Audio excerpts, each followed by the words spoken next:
Je suis dans le domaine de l'immobilier, de la construction. J'avais vendu des condos à une cliente que j'ai rencontrée quand ma mère est décédée, qui avait eu plusieurs deuils dans sa vie, puis m'a invité à prendre un café chez eux. Ma mère venait de décéder au début d'année. C'était ma mère qui était la personne avec qui j'avais le plus confiance.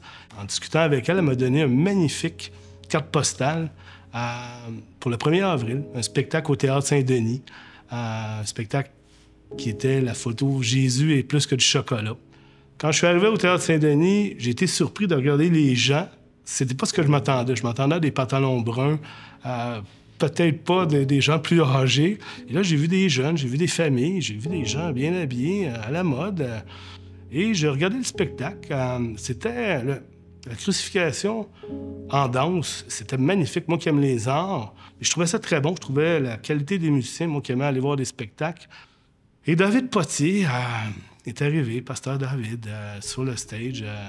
Et ce qu'il a dit m'avait touché parce que il a parlé de Walking Dead, une série que je suivais, Mort-vivant. Et moi, ça m'a touché parce que j'étais mort. J'avais 25 ans d'addiction. J'avais un problème d'addiction, plusieurs problèmes d'addiction. Et ma mère était décédée, puis j'avais 53 ans. Je calculais pour moi que j'avais une super vie, des voitures, des maisons, de l'argent, des femmes.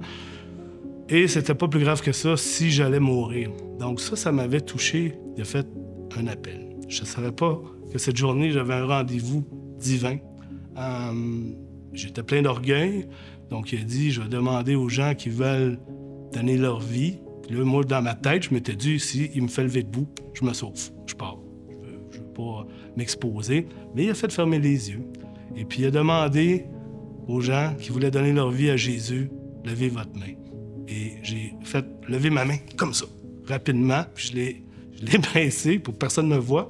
Et j'ai senti une chaleur dans mon cœur qui est venu en moi, qui m'a troublé. Moi qui était plein d'addiction, plein d'orgueil, plein de paquet de choses. Donc, et à partir de là, j'ai commencé à aller à l'église. En plus, c'était quand même assez ironique. Tous les dimanches, je partais avec Inde à l'église. Et elle a bien choisi, elle a bien ciblé, elle m'a amené au Myland. Moi qui aimais les bars et qui avait fait toutes les salles de spectacle de Montréal, c'était une place que j'avais déjà été. J'étais touché tous les dimanches. J'avais une longue restauration à faire parce que c'était... Mais j'ai été bien accompagné par Inde et puis finalement, on a développé une relation ensemble. Mais je consommais encore. J'étais encore un cocaïnomane. J'avais donné ma vie au Seigneur et je mentais. Donc, je lui disais que j'avais arrêté, mais j'avais diminué. J'ai fait sursauter David Potier au mois de septembre. J'avais donné ma vie le 1er avril. J'ai crié à David Potier qui s'en allait rentrer dans la loge au Myland. « Pasteur David! » Et puis, j'ai dit, « Pasteur David, priez pour moi.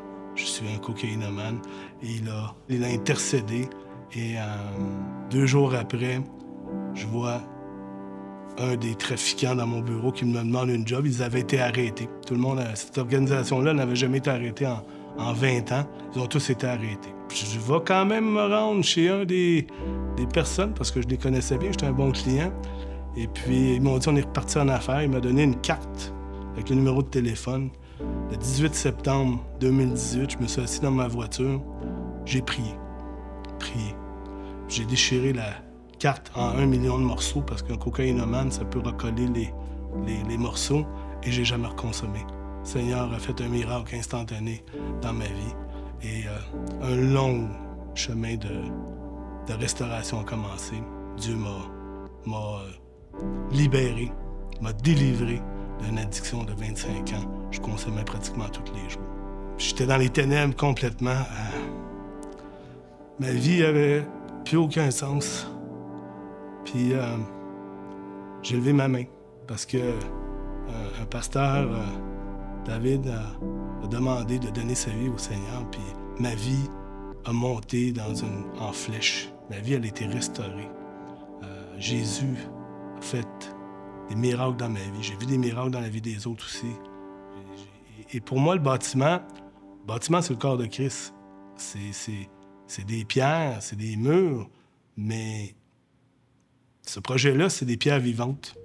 Ces murs-là vont parler parce que il y a des gens qui vont faire des dons, il y a des gens qui vont faire des offrandes, il y a des gens qui vont s'impliquer bénévolement à l'Église, qui vont venir travailler. Quand l'Église va ouvrir, c'est le résultat d'un groupe de frères et sœurs qui sont allés dans le même objectif, sauver des vies.